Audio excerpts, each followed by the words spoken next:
This is Matt, and this is a video on how to download Handbrake. So Handbrake, the free open source video transcoder.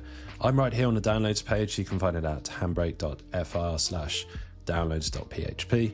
Now that URL is a bit of a mouthful, so I will of course put the link in the video description just below this video, so you can just click on that and wind up here. Now there's a few different flavors.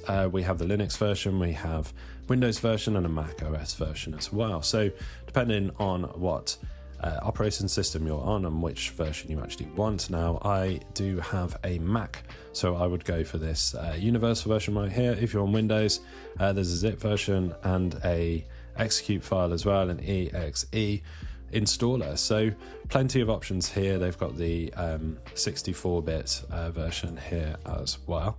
So you would choose the download version that is applicable to you. There's some source code options right here and a command line version as well. So I'm going to click on this one for download universal for Mac OS.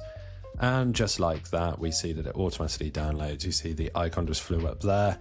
So depending on your browser, you will find where your browser actually stores files and folders that have been downloaded, and you'll find the installer there. I have Google Chrome on a Mac, like I say, and so mine goes straight to the downloads folder. So hopefully you found this video on how to download Handbrake, how to find and download Handbrake useful. If you have, drop this video a like and subscribe to the channel for more videos just like this.